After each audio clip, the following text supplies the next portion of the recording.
पुराणों में एक समय की कथा है जब त्रिलोक में असुरों का अत्याचार बढ़ता जा रहा था। असुरों के राजा जालंधर ने अपनी शक्ति से देवताओं को परास्त कर दिया था।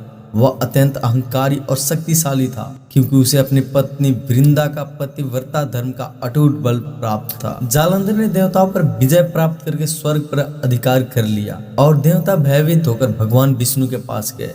जालंधर ने स्वर्ग पर विजय पाने के बाद कैलाश पर्वत की ओर अपनी दृष्टि डाली। वह इतना अभिमानी हो गया था कि उसने भगवान शिव को चुनौती देने का विचार किया।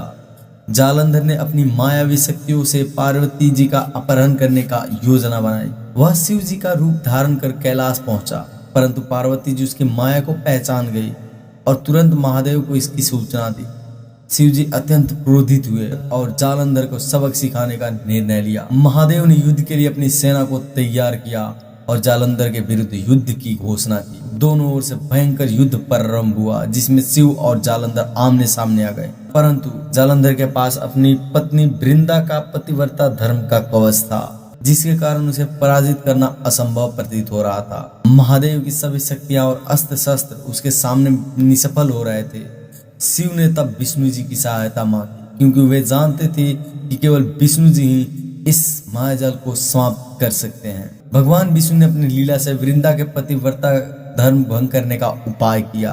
उन्होंने जालंधर का रूप धारण करके वृंदा के पास गए और उसका पतिव्रता धर्म भंग कर दिया। जैसे वृंदा का धर्म टूटा, जालंधर का कवच समाप्त हो गया।